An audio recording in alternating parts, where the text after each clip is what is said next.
नमस्कार। और इस वीडियो में हम जल्लीकट्टू विवाद के बारे में जानेंगे। सबसे पहले डिस्कस करेंगे कि जल्लीकट्टू है क्या, उसकी हिस्ट्री क्या है, फिर सुप्रीम कोर्ट ने उस पर बैन क्यों लगाया और इस बैन के सोशियो इकोनॉमिक परिणाम क्या हैं, और फाइनली इतने सारे ज्ञान को एग्जाम में यूज़ कैसे करना है। इसके लिए इस टॉपिक से रिलेटेड कुछ एमसीक्यू भी करेंगे वीडियो के एंड में।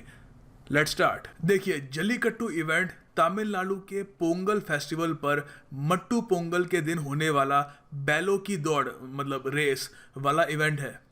इस दौड़ में बिना लगाम के बैल दौड़ते हैं। जो बैलों पर लगाम कस लेता है वो जीत जाता है। 3 वेरिएंट्स होते हैं जल्लीकट्टू के। पहला होता है जिसमें प्रतियोगियों को बैल को पकड़ के रखना होता है एक पूर्व निर्धारित समय के लिए। दूसरा होता है जिसमें प्रतियोगियों को बैल को खुले ग्राउंड में गिरने की कोशिश करनी होती है, वहां पे उसको काबू करना होता है खुले ग्राउंड में। तीसरा होता है जिसमें बैल पर 50 फुट की रस्सी बांधी जाती है और प्रतियोगियों को बैल को एक निर्धारित समय के अनुसार काबू करना होता है। अब आप इसे समझ गए होंगे कि इस खेल के लिए एक ताकतवर गुस्से वाला बैल चाहिए होगा।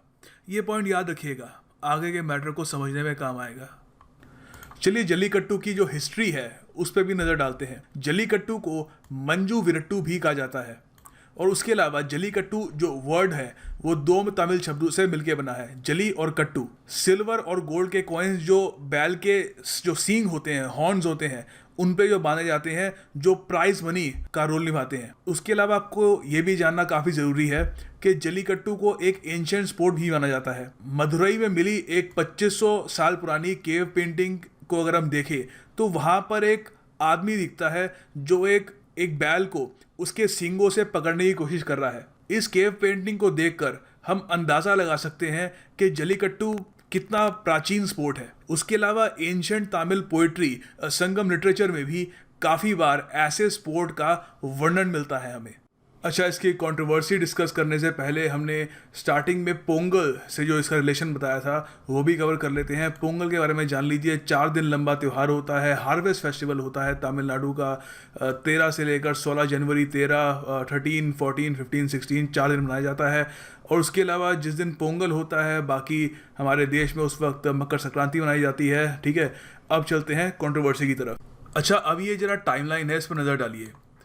2004 से ही बहुत सारे एनिमल राइट्स एक्टिविस्ट जैसे, और उसके अलावा ऑर्गेनाइजेशंस जैसे FIAPO, federation of India animal protection agencies, और पीटा इंडिया, पीटा तो खैर आपको पता है इसकी एक्रोनिम है people for the ethical treatment of animals, international organisation है जो उसकी इंडिया की ब्रांच है। 2004 से ये लोग जल्लीकट्टू को बैन कराने की कोशिश कर रहे थे। क्यों? क्योंकि इनकी नज़र में जल्लीकट्टू के दौरान बैल पे काफ़ी सारे जुल्म होते थे। जैसे बैल को अग्रेसिव बनाने के लिए उसकी आंखों में मिर्ची डालना और अलग अलग तरीके यूज़ करना ताकि और ज़रा अग्रेसिव हो और स्पोर्ट में एडवेंचर आए, सो 2008 में एनिमल वेलफेयर बोर्ड ने, जो ministry of environment and forest के अंडर आता है, ये सुपर इंपॉर्टेंट है, ये याद रखना। बाकी इतना आपकी नॉलेज के लिए, मगर main exam point of view से जो पॉइंट्स हैं ये हमेशा याद रखना।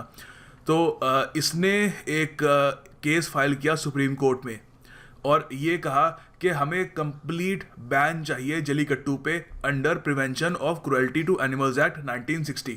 और सुप्रीम कोर्ट ने 2008-2009 के बीच जल्लीकट्टू पे बैन लगा दिया। मगर जैसे ही उन्होंने बैन लगाया सुप्रीम कोर्ट ने, 2009 में तमिलनाडु गवर्नमेंट ने एक लॉ इनैक्ट किया जिसमें सर्टन गाइडलाइंस दे दी गई कि ठीक है, आप जल्लीकट्टू को आप एक तरीके से आप मना सकते हैं, मगर एक सर्टन आपको गाइडलाइंस फॉलो करनी होगी।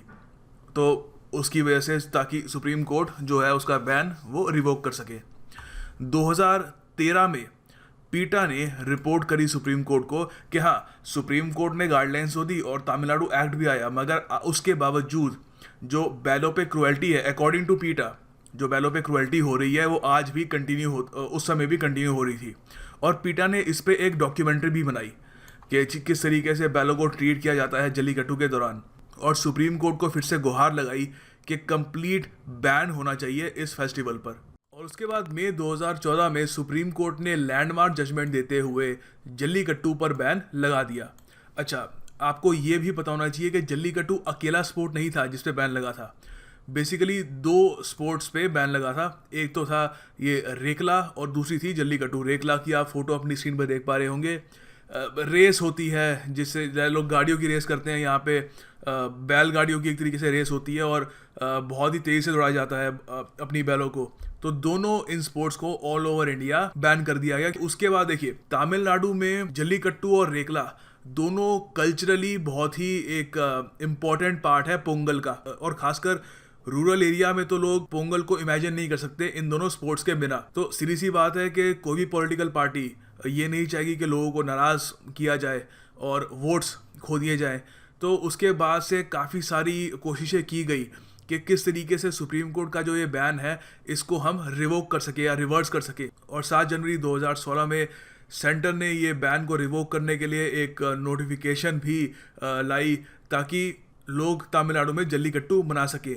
और रीज़न यही बताया गया कि बुल्स आर ट्रीटेड प्रॉपरली, उन पर जुल्म नहीं होता, कोई क्रुएल्टी नहीं होती। फिर आगे देखते हैं क्या हुआ। अब देखिए 7 जनवरी को सेंटर ने नोटिफिकेशन इंट्रोड्यूस करी और उसके बाद ठीक 11 जनवरी को पीटा और बाकी जो एनिमल राइट्स के एक्टिविस्ट हैं वो सुप्रीम कोर्ट के पास गए इस नोटिफिकेशन को चैलेंज करने के लिए।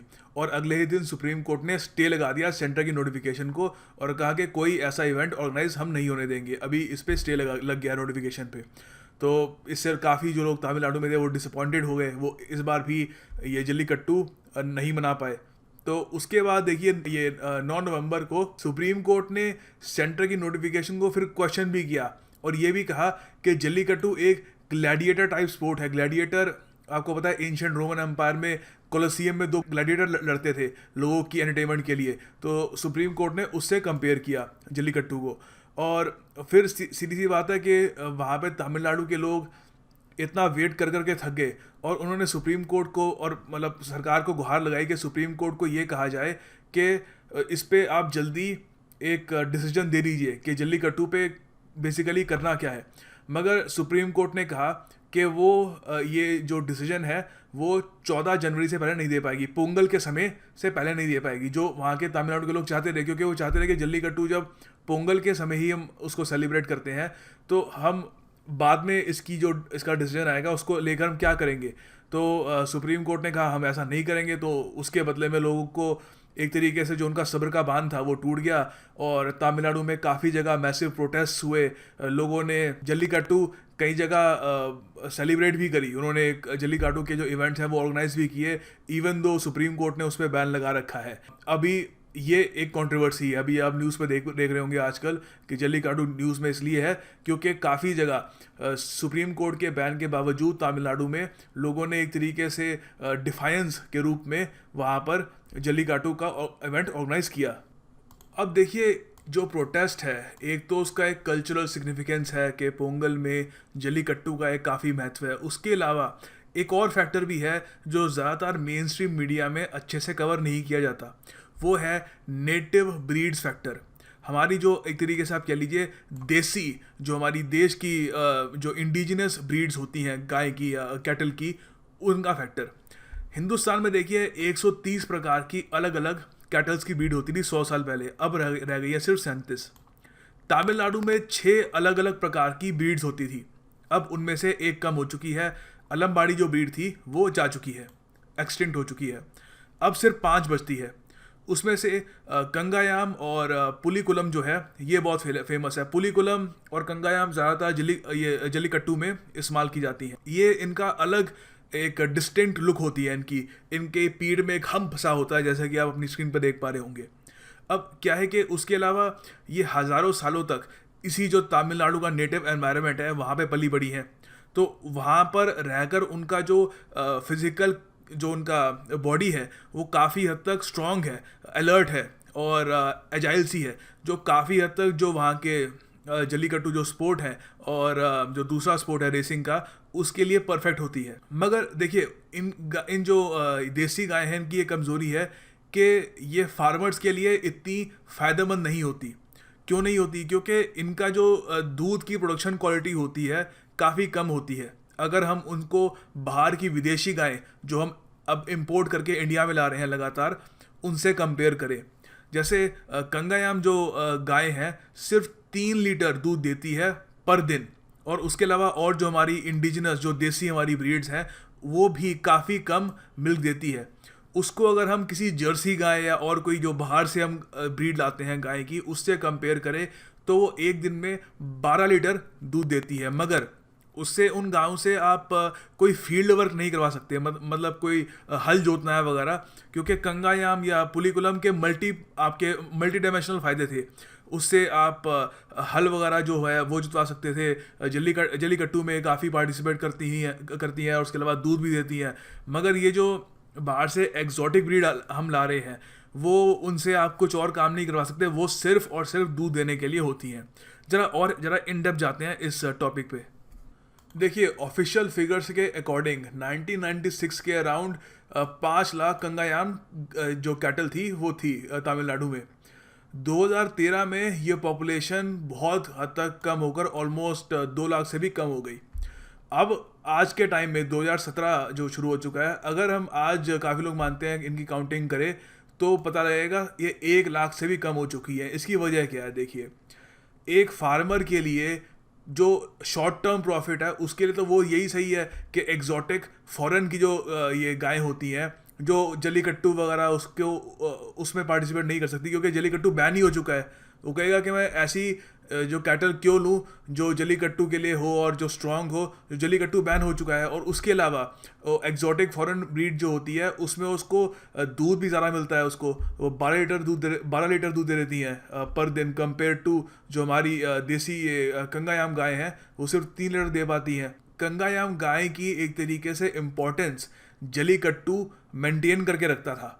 मगर अब जब जल्लीकट्टू बैन हो गया है, जैसे ही बैन हुआ है, तो उसके बाद से बड़ी तेज़ी से इनकी जो इम्पोर्टेंस है वो गिरी है। और अगर हम ऐसे ही ये जल्लीकट्टू पे बैन लगा रहता है तो फार्मर्स ये जो है ये देसी जो हमारी ब्रीड है तमिलनाडु की नेटिव ब्रीड की जो गाय हैं कैटल हैं, उनको क्यों वो खरीदेंगे या फिर उनको क्यों पालेंगे? उसके बदले उनको ज़रा प्रॉफिट में यही रहेगा कि वो फॉरेन ब्रीडिंग मिल्क प्रोड्यूसिंग गाय ले ले जो उनको फ़ायदा भी देती है। तो उसकी वजह से हमारी जो इंडिजिनस कैटल है वो विलुप्त भी हो सकती है।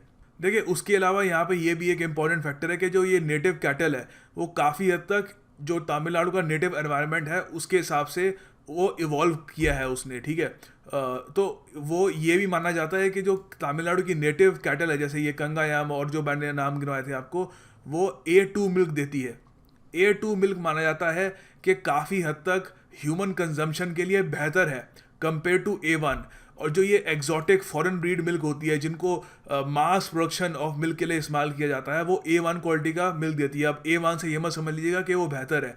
A1 क्वालिटी माना जाता है इतनी बढ़िया नहीं होती ह्यूमंस के लिए, A2 ज़्यादा बेहतर होती है। तो लॉन्ग टर्म में अगर हम देखें तो जल्लीकट्टू को बैन करने से बहुत ही अलग अलग तरीके के साइड इफ़ेक्ट्स होते हैं। पहले तो ये है कि हमारी जो देसी ब्रीड्स हैं वो हो सकता है कि वो विलुप्त हो जाएं। उसके अलावा हमारी जो दूध की जो क्वालिटी है, दूध की क्वालिटी भी बदल जाएगी। तो ओवरऑल सिर्फ ऐसा नहीं है कि कल्चरल अटैचमेंट है लोगों की जल्लीकट्टू से, इसके long term socio economic aspects भी हैं। अब देखिए, जल्लीकट्टू जैसे और जो ये सिमिलर कस्टम्स होते हैं, ऐसे रीति रिवाज, मतलब ऐसे इवेंट रखने के, और हमें कहाँ कहाँ मिलते हैं इंटरनेशनली। एक तो देखिए स्पेन में बड़ा फेमस है बुल फाइटिंग का, और काफ़ी हद तक लोग उसको क्रूअल भी मानते हैं। वो वहाँ पर कुछ समय के लिए उसको बैन कर दिया था पार्लियामेंट ने, मगर बाद में कोर्ट ने उसको बैन को ओवररूल कर दिया और अब वहाँ पे बुल फाइटिंग फिर से लीगल कर दी गई है, ठीक है। और सेकंड है कि अमेरिका में बुल फाइटिंग होती है, रोडियो स्टाइल जो होता है वहाँ पे, आई थिंक कैलिफोर्निया में होता है। वो भी काफ़ी हद तक डरावना सा होता है, चोट लग सकती है किसी को वहाँ पे, मगर वो भी वो मानते हैं कि कल्चर का वहाँ पे हिस्सा है और उसको कोई बैन करने की इतनी कोई बात कभी हुई नहीं है। तो जो ये आर्ग्यूमेंट्स हैं जल्लीकट्टू के फेवर में, ये देख लेते हैं, और फिर उसके जो अगेंस्ट जो आर्ग्यूमेंट्स हैं वो भी देखेंगे। उसके फेवर में देखिए ये है कि जो एक हमारा कॉन्स्टिट्यूशन में जो आर्टिकल 29 है उसमें उसके अगेंस्ट जाता है ये बैन। जो वहाँ पर कल्चरल माइनॉरिटी और लिंग्विस्टिक माइनॉरिटी को हक है कि अपने जो कल्चरल, उनका जो डिस्टिंक्ट कल्चरल आइडेंटिटी है उसको वो कंजर्व करके रख सकें, ठीक है। और सेकंड मैंने आपको बताया था A1 A2 मिल्क फैक्टर जो है, ठीक है। और जो थर्ड है कि जो हमारी इंडिजिनस देसी ब्रीड जो है हमारी, एक तरीके से आप कह सकते हो, वो जा सकती है। फिर आप फोर्थ जो है ये है कि जो विकसित देश हैं जैसे स्पेन और यूएस, स्पेन में तो खैर जैसे मैंने को बताया था बुल फाइटिंग होती है, वहाँ पर तो कोशिश होती है इंसान की कि बुल को उसकी जान ले ली जाए, उसको मारा जाए। जलीकट्टू में तो वैसा भी होता नहीं है कुछ, तो वहाँ पर वो सब कुछ हो रहा है और पीटा को इतना कुछ टेंशन नहीं है कि वहाँ पे कुछ हो रहा नहीं हो रहा, they are okay with that. तो ये भी एक क्वेश्चन उठाता है। अब देखते हैं कि इसके अगेंस्ट क्या क्या आर्ग्यूमेंट्स हैं। देखिए इसके अगेंस्ट जो मेन आर्ग्यूमेंट है वो तो ये है कि इस इवेंट में जल्लीकट्टू के दौरान काफ़ी बार इंसानों की जान भी जा चुकी है। यहाँ पे आपके सामने जो डाटा है 2010 से लेके 2014 तक 1100 इंजरीज हो चुकी हैं, और जो इंजरीज होती है काफ़ी बुरी होती है। 16 बार लोगों की जान जा चुकी है और उनमें से एक बच्चे की जान भी गई थी। और उसके अलावा एक ये भी है कि जो पार्टिसिपेटिंग बुल होता है उसमें उसके लिए काफ़ी डिसरिगार्ड होती है और काफ़ी क्रुएल्टी होती है, और जो prevention of cruelty to animals act है उसका भी काफ़ी हद तक ये वायलेट करता है जल्लीकट्टू। और फाइनली जो हमारा आर्टिकल 21 है इंडियन कॉन्स्टिट्यूशन का, उसका भी ये उसका भी ये वायलेशन करता है। ओके, सो ये कुछ क्वेश्चन हैं, एमसीक्यूज़ हैं ये इस टॉपिक से रिलेटेड जो एग्ज़ाम में आ सकते हैं। पहला है कि जो एनिमल वेलफेयर बोर्ड है, ठीक है, जिसने ऑफ कोर्स पीटा के साथ केस किया था सुप्रीम कोर्ट में जलीकट्टू के अगेंस्ट, वो एक स्टैट्यूटरी बॉडी ये नहीं है, पहली स्टेटमेंट है। दूसरी है कि ये ministry of forest and environment के अंदर आता है। ओके, देखिए जो इसका आंसर है स्टेटमेंट 1 इज़ इनकरेक्ट, क्योंकि जो एनिमल वेलफेयर बोर्ड है इसको prevention of cruelty to animals act जो है 1960 का, उसके अंडर इसको बनाया गया था 1960 में। तो इसकी वजह से ये हाँ एक स्टैट्यूटरी बॉडी है, नो प्रॉब्लम इन दैट। और सेकंड जो है, जी हाँ, ये ministry of forest and environment के अंडर आता है। याद रखना बहुत इंपॉर्टेंट है, क्योंकि एनिमल वेलफेयर बोर्ड बहुत ज़्यादा न्यूज़ में था। तो न्यूज़ ऐसे ही पूछते हैं, सिर्फ डायरेक्टली नहीं पूछेंगे कि बताओ बच्चों जल्लीकट्टू किस स्टेट में मनाया जाता है, वैसे नहीं पूछेंगे, घुमा के पूछेंगे। तो याद रखना इसका आंसर हो गया ओनली 2। दूसरा क्वेश्चन है कि पीटा जिस ऑर्गेनाइजेशन की हमने खूब सारी बात की थी, इसके हेडक्वार्टर्स कहाँ पे है। ठीक है, आपके सामने ऑप्शन है। ओके, आंसर टाइम देखिए। जो इसका आंसर है नेदरलैंड्स नहीं है, ब्रसल्स नहीं है, जिनेवा भी नहीं है, अमेरिका में है पीटा का हेडक्वार्टर। याद रखना ये भी क्वेश्चन आ सकता है। और ये है वीडियो का अंत। Hit the like button, subscribe करिए चैनल को अगर आपने ऑलरेडी नहीं किया, और प्लीज़ कमेंट बिलो हमें ये भी बताइएगा कि अगला टॉपिक हमें कौन सा कवर करना चाहिए, क्योंकि आपकी सजेशंस काफ़ी इंपॉर्टेंट है, उसके अकॉर्डिंग ही हम काम करते हैं। And that's all, thank you and bye.